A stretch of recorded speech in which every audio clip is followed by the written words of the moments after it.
Hello दोस्तों, मैं नरोत्तम गुजर एक बार फिर से आप सभी का अपने यूट्यूब चैनल नरोत्तम गुजर पर हार्दिक स्वागत अभिनंदन करता हूं। दोस्तों, बिना देर करे आज का जो नेक्स्ट टॉपिक है उसको अपन पढ़ने की कोशिश करते हैं। दोस्तों, जो अपनी पिछली क्लास थी वो इट पर आधारित थी, इट के यूजेस पर आधारित थी। इट के यूजेस को आगे बढ़ाते हुए आज हम पढ़ने वाले हैं।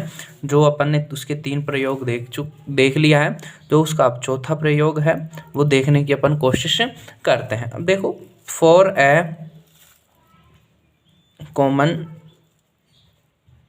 जेंडर लाइक दैट, जैसे बेबी हो गया, BY बेबी, चाइल्ड हो गया, इनको देखने की कोशिश करना। अब अपन को किसी चीज़ का किसी व्यक्ति का या बच्चे का अपन को लिंग नहीं पता रहता, उस स्थिति में अपन क्या करते हैं, इट प्रोनाउन का ही उपयोग करते हैं। जैसे द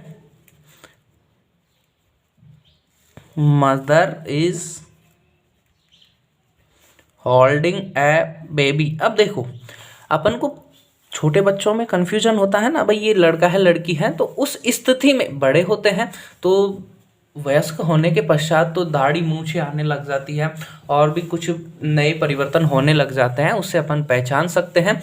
लेकिन जब बच्चे रहते हैं उस स्थिति में अपन नहीं पहचान पाते, तो उसके लिए अपन यानी कि जिस भी जेंडर को अपन पहचान ना सके उसके लिए अपन क्या करते हैं, इट प्रोनाउन का उपयोग करते हैं, और वो भी किसके लिए, सिंगुलर के लिए। अब जैसे देखो, इट इज क्राइंग बिटर, बहुत तेजी से कड़वाहट या कड़वेपन से रो रहा था, यानी कि बहुत शोर मचा रहा था, यानी कि जिससे आपको कोई प्रॉब्लम हो रही हो। अब देखो, ये इट रिप्रेजेंट किसको कर रहा है, इस बेबी को। किसको कर रहा है ये, इस बेबी को रिप्रेजेंट कर रहा है। अब देखो, जो आज की क्लास है उसमें अपन 2-3 प्रयोग पढ़ के इस इट वाली क्लास को ख़त्म करके नेक्स्ट टॉपिक अपना चलाएंगे। फिर अपन बात कर ले, जो इसका 5वां उपयोग है वो है for a complete sentence. For a complete sentence, अब देखने की कोशिश करना। जैसे she has always helped me and I know it very well. देखो, she has always helped me, वह मेरी हमेशा मदद करता है, या ऐसे बोल सकते हैं उसने मेरी हमेशा मदद की है, और मैं उसे अच्छी तरह से जानता हूँ। किसे, उसे भी और उसकी मदद को भी जानता हूँ, यानी मैं ये जानता हूँ कि वो मेरी मदद करता है। अब ये इट किसके लिए आया है, पूरे सेंटेंस के लिए, यहाँ से लेकर यहाँ तक के पूरे सेंटेंस के लिए इट आया। अब अपन बात कर लें, जो इसका 6वां प्रयोग है वो देखने की कोशिश करेंगे। फॉर टू फर्स्ट वर्ब बोल सकते हैं, या टू इन्फिनिटिव, या इसको अपन बोल सकते हैं 5th वर्ब। अब देखने की कोशिश करना। जैसे आपने सुना होगा, झूठ मत बोले, उपदेश देना आसान है लेकिन उसे उपयोग में लेना क्या है, बहुत कठिन होता है, और फैक्ट भी है ये। क्यों, अपन कोई गलती करता है तो उसे 10 बार सुना देते हैं, लेकिन खुद गलती करते हैं, खुद का एनालिसिस कभी नहीं करते हैं, जबकि ऐसा नहीं होना चाहिए। जैसे देखने की कोशिश करना, उपदेश देना आसान है। देखो, is to preach is easy. अब देखो, इस चीज को मैं ऐसे भी तो भाई, उपदेश देना आसान है। अब आप देख पा रहे होंगे, यानी कि हिंदी के वाक्यों में जब सब्जेक्ट में ना होता है ना, तो ऐसे वाक्यों का इंग्लिश ट्रांसलेशन या तो टू फर्स्ट वर्ब से कर लो या फिर इट से कर लो। जैसे उपदेश देना आसान है। अब देखो, टू प्लस फर्स्ट वर्ब से अपन ने स्टार्ट कर लिया। इसको अपन क्या कर सकते हैं, टू प्लस फर्स्ट वर्ब वाले वाक्य को या सेंटेंस को अपन इट के साथ में भी लिख सकते हैं। जैसे देखने की कोशिश करना, इट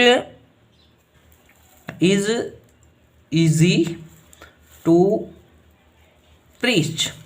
देखो आप जब बी वर्ब का उपयोग पढ़ते हो तो उस समय is, M, R plus two ये आ जाए तो ना ने नहीं आता है। इसका अर्थ क्या होता है, ना ने नी। जैसे आई एम टू गो, मुझे जाना है, मुझे जाना है। देखो जब आप स्पोकन करते हो तो उस स्थिति में सबसे ज़्यादा कार्य आता है। इज, मैंने एक शॉर्ट भी बना रखा है, उसमें इन फॉर्मूले के बारे में और डिटेल से बात करी गई है। तो देखो इसको अपन ऐसे भी लिख सकते हैं, it is easy to preach. For example, एक और एग्जाम्पल और ले लेते हैं, अभ्यास करना मुश्किल होता है। देखो इसको मैं टू फर्स्ट वर्ब से पहले लिखता हूं, टू प्रैक्टिस इज डिफिकल्ट। देखो इट इज डिफिकल्ट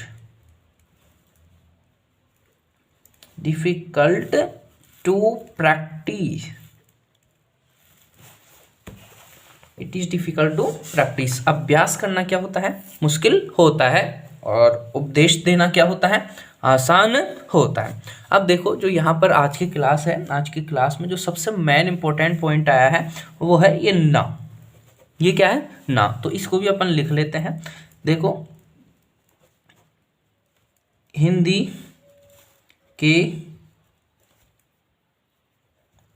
सेंटेंस के सब्जेक्ट में जब, सेंटेंस के सब्जेक्ट में जब ना होता है, ना होता है तो ऐसे वाक्यों का इंग्लिश ट्रांसलेशन हमेशा टू फर्स्ट वर्ब या इट से होता है, इट से होता है। देखने की कोशिश करना। इसी के साथ आज की क्लास को अपन यहीं पे समाप्त करते हैं। इसी के साथ में इट का जो प्रयोग थे, इट के जो यूजेस थे वो पूरे समाप्त होते हैं। मैं आशा करता हूँ कि आप सभी को मेरी ये सेशन और ये क्लास अच्छी लगी होगी। अगर अच्छी लगी है तो लाइक, शेयर और कमेंट ज़्यादा से ज़्यादा करें और देखने की कोशिश करना। मैं नाउन वाली प्रैक्टिस की सीरीज चलाने वाला था, आप सभी ने उसमें कोई इंटरेस्ट नहीं दिखाया। अगर आप इंटरेस्ट दिखाओगे तो मैं उसको चालू करने में खुद इंटरेस्टेड हो जाऊंगा। देखो अपन कोई भी टॉपिक पढ़ लेते हैं, उसके बाद में उसकी एक्सरसाइज निकालना बहुत महत्वपूर्ण हो जाता है। इसी को बेस बनाकर मैंने वो प्रारंभ की थी, लेकिन जब मैंने वो क्लास पूरी अपलोड करने के बाद में देखा तो उसमें कमेंट नहीं आ रहे थे, क्योंकि मैंने उसमें पूछा था कि कितने सेंटेंस आपके सही हुए हैं, कितने गलत हुए हैं। कोई रेस्पॉन्स नहीं, मतलब आप क्लास पूरी नहीं देखते होंगे या तो ऐसा कर रहे हैं। तो देखो भाई, उसमें आपका भी फ़ायदा मेरा भी फ़ायदा, क्योंकि जब तक अपन प्रैक्टिस नहीं करेंगे ना, कितने भी नियम पढ़ लें, कितने भी कहीं से भी ग्रामर पढ़ लें, अगर अपन ने उसे प्रैक्टिस में नहीं लिया है या प्रैक्टिस सेट नहीं दिए हैं, तब तक उस ग्रामर को, या और चाहे ग्रामर की बात करें, चाहे मैथमेटिक्स की बात करें, या और कोई भी सब्जेक्ट हो, जब तक अपन प्रैक्टिस सेट नहीं देंगे तब तक अपन क्या नहीं कर सकते, किसी भी चीज़ में सफल नहीं हो सकते। समझने की कोशिश करना। तो अगर आपको प्रैक्टिस वाली क्लास चाहिए डेली नियमित रूप से, तो मैं मेरे English with Narottam Gurjar channel पर उसको प्रारंभ कर दूंगा। अगर आप सभी चाहते हो तो मेरे को कमेंट सेशन में बताने की कोशिश करना। Thank you, bye bye, take care.